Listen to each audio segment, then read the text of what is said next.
Kembali di kabar siang pemirsa, pengumuman pemenang tender lelang pengadaan gorden rumah dinas anggota DPR senilai 43,5 miliar rupiah menuai polemik.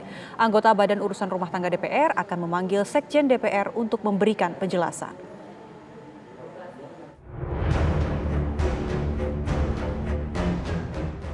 Anggota Badan Urusan Rumah Tangga DPR, Andre Rosiade menyatakan akan memanggil Sekjen DPR untuk memberikan penjelasan.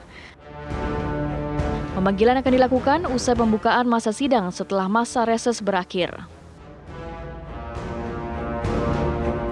Sebagai anggota BURT, kami ingin sampaikan bahwasanya BURT DPR RI akan segera memanggil pihak kesekjenan setelah masa sidang ini dibuka untuk meminta klarifikasi soal pengadaan tender ini, di mana perusahaan yang menawarkan harga tertinggi yang diputuskan pemenangnya. Untuk itu kita akan minta klarifikasi dan akan memanggil pihak kesekjenan. Nanti setelah itu baru BURT akan memutuskan apakah tender ini dilanjutkan atau dibatalkan. Tapi memang wacana yang berkembang, mayoritas teman-teman yang ada di BURT meminta tender ini dibatalkan. Anggota DPR RI fraksi Demokrat Anwar Fahid menjelaskan bahwa pengadaan gorden sudah diusulkan beberapa tahun yang lalu karena secara fisik harus diganti. Namun Anwar menyatakan bahwa waktu pengadaan gorden ini tidak tepat sehingga sebaiknya ditunda. Harus dipahami bahwa memang gorden itu sudah ada usulan sejak beberapa tahun yang lalu dikarenakan karena pengadaannya memang sudah 12 tahun yang lalu. Jadi secara fisik memang sudah harus diganti. Persoalannya adalah timingnya yang tidak tepat. Kenapa timingnya tidak tepat? Karena ini di saat rakyat kita sementara recovery akibat pandemi COVID soal ekonomi, kemudian secara vulgar ini dipertontonkan adanya pengadaan yang kontradiktif dengan keadaan masyarakat yang persoalan gorden. Bagi saya sebenarnya secara pribadi, tentu juga secara dari partai jelas bahwa segala sesuatu yang tidak sesuai dengan yang tidak berpihak kepada rakyat, tentu bagi saya pribadi sebaiknya pengadaan itu ditunda. Kemudian yang kedua, kalau memang itu sudah sama sekali tidak bisa dipakai atau sudah kotor, ya mendingan kita laundry saja dulu untuk mengurangi biaya itu, daripada kita menghabiskan biaya yang sebenarnya bisa kita manfaatkan untuk kepentingan masyarakat. Koordinator Maki Bonyamin Saiman menilai keputusan pemenang lelang penuh kejanggalan karena dimenangkan oleh perusahaan yang memberikan penawaran paling tinggi.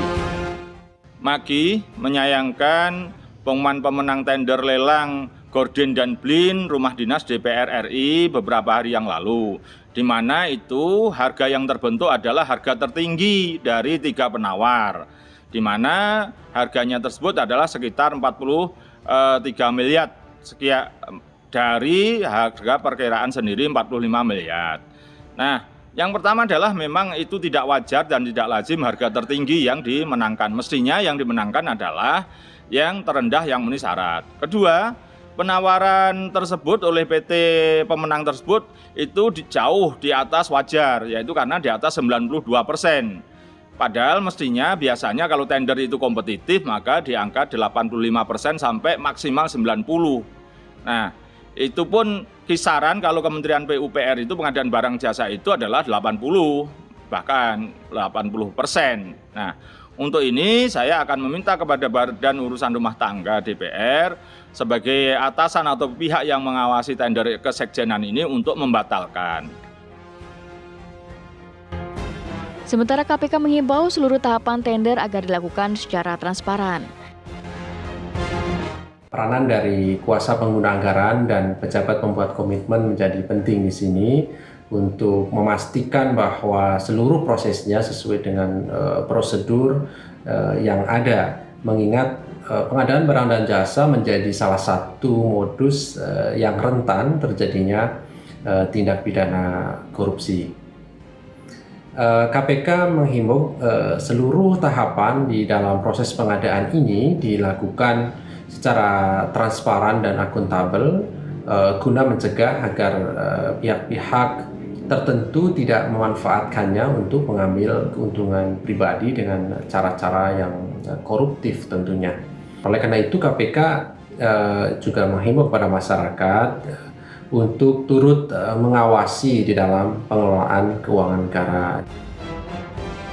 Proyek pengadaan gorden rumah dinas anggota DPR disorot karena memakan anggaran besar 45,5 miliar rupiah di tengah kondisi ekonomi Indonesia yang belum sepenuhnya pulih akibat pandemi. Dari Jakarta, tim TV One mengabarkan.